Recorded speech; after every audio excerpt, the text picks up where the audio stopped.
साथियों नमस्कार। देश के लिए और हमारे प्रदेश के लिए और सभी प्रदेशों के लिए यानी कि संपूर्ण देश के लिए एक बहुत बड़ी खबर है कि जो पहले घोषणा की गई थी सरकार के द्वारा कि आगे 10 वर्षों में महिला आरक्षण लागू किया जाएगा। राजनीतिक परिस्थितियों के चलते इसको वर्ष से पहले ही लागू हो जाने का एक अनुमान लगाया जा रहा है और इस अनुमान के तहत जो फार्मूला सामने आया है वो फार्मूला ये है कि सभी सदनों में, तमाम विधानसभाओं में, तमाम विधान परिषदों में, राज्यसभा में और लोकसभा में, इन सभी सदनों में वर्तमान संख्या के 1.5 गुना यानी और इसके आधा और जितना अभी है। माना कि उत्तराखंड विधानसभा में 70 हैं तो और 35 मतलब 105। इसी प्रकार अगर लोकसभा में 543 सदस्य हैं तो 542-43 सदस्य हैं तो उसका और आधा। इसी प्रकार राज्यसभा में और इसी प्रकार विधान परिषदों में। तो इसका अर्थ ये हुआ कि इतने संख्या में विधानसभा और विधान परिषद, लोकसभा और राज्यसभा के सदस्य बनेंगे। ये एक हिसाब से राजनीतिक क्षेत्रों में और राजनीतिक लोगों के लिए ये खुशी का माहौल हो सकता है, क्योंकि बम्पर भर्तियों का सीजन आने वाला है। राजनीतिक लोगों की बम्पर भर्तियां आने वाली हैं।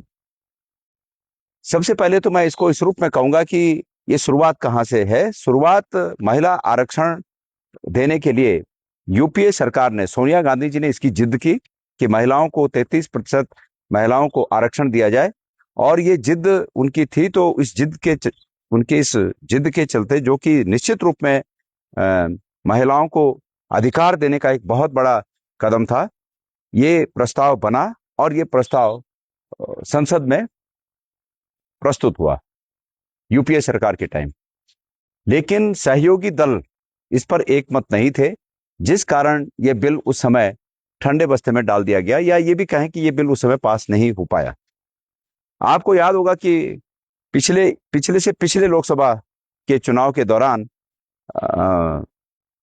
प्रधानमंत्री जी ने, भारतीय जनता पार्टी की सरकार ने यह बात कही कि हम महिलाओं को 10 वर्ष के बाद महिला आरक्षण देंगे, लेकिन लागू 10 वर्ष के बाद होगा।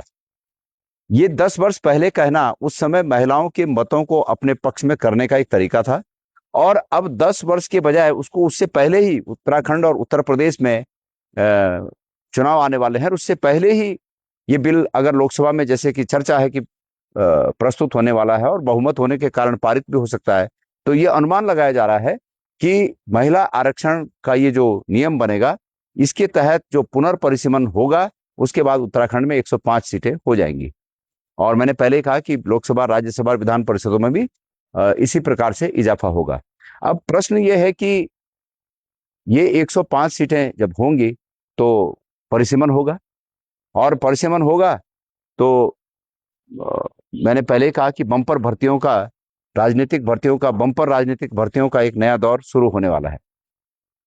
मैं ये विमर्श इसलिए कहना चाहता हूं आप लोगों के पास कि ये 105 सीटें होने के पहले, मैंने पहले भी कहा था ये कि उत्तराखंड में परिसीमन का आधार सिर्फ जनसंख्या न हो, और अगर जनसंख्या हो तो हमारी विषम भौगोलिक परिस्थिति के हिसाब से, मतलब आधा तो प्लेन है और आधा पहाड़ है, तो 2 पैमाने लागू हों जनसंख्या पर। उदाहरण के लिए ये मैं इसलिए कह रहा हूं कि हमारे तमाम आज वर्तमान में सांसद, उत्तराखंड विधानसभा में बहुमत वाली ये सरकार, ये तत्काल विधानसभा का विशेष सत्र आहूत करे और ये प्रस्ताव बनाकर भेजे कि हमारे यहां परिसीमन के 2 आधार हों, एक आधार नहीं। अगर एक आधार हुआ तो ये लगा लीजिए आप कि देहरादून और प्लेन्स के बर्तेरे शहरों में गलियों की एक गली और एक मोहल्ले के विधायक बनेंगे, अगर एक ही आधार होगा तो।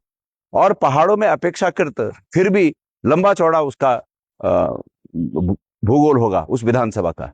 तो ये फिर जो आज तक जो विरोधाभास हैं, ये विरोधाभास आगे आने वाले 25 वर्षों के लिए भी अनवरत जारी रहेंगे। इसलिए ये सही समय है कि उत्तराखंड विधानसभा यहां से प्रस्ताव बनाकर भेजे कि 2 आधार बनाए जाए। उदाहरण के लिए, एग्जाम्पल के लिए, अगर 1-3 का पैमाना रखा जा सकता है, या 1-2.5 का पैमाना रखा जा सकता है, या 1-2 का पैमाना रखा जा सकता है, तो इस पैमाने पर विधानसभा में चर्चा हो और ये प्रस्ताव जाकर केंद्र के पास जाए।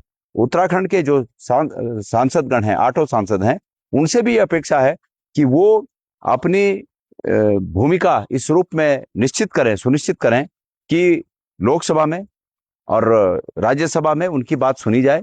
इस बात पे वो जोर दें, सरकार के पास वो जाएं, सरकार से इस बात को कहें, चुनाव आयोग के पास जाएं, चुनाव आयोग से वो इस बात को कहें। तो कुल मिलाकर ये बहुत समय है सही कि इन पर चर्चा की जानी चाहिए। दूसरा एक बात और मेरे जहन में है, वो ये है कि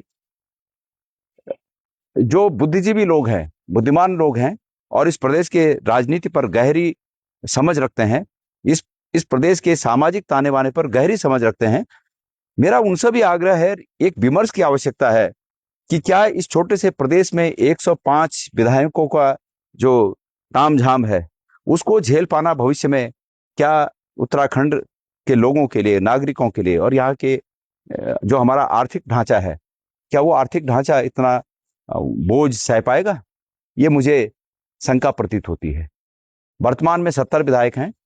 70 विधायकों के आर्थिक बोझ को ही झेलना उत्तराखंड जैसे बहुत छोटे और आर्थिक रूप से कमजोर राज्य के लिए ये बहुत हेल्दी प्रतीत नहीं होता है। लेकिन भविष्य में जब 105 विधायक होंगे तो तब क्या इतना आर्थिक बोझ क्या ये प्रदेश झेल सकता है? प्रदेश की सरकार को इस पर भी विचार करके अपनी राय बतानी चाहिए कि क्या क्योंकि आर्थिक सेहत के बारे में तो उत्तराखंड की सरकार ज्यादा अच्छे तौर पर जानती है, तो उनको बताना चाहिए कि क्या हमारी सरकार इस बात के लिए तैयार है कि आने वाले वर्षों में भी उत्तराखंड 70 के बजाय 105 माननीय विधायकों के बोझ को, आर्थिक बोझ को बहुत बिना विकास के कार्यों पर असर डाले हुए क्या इसको चला सकती है?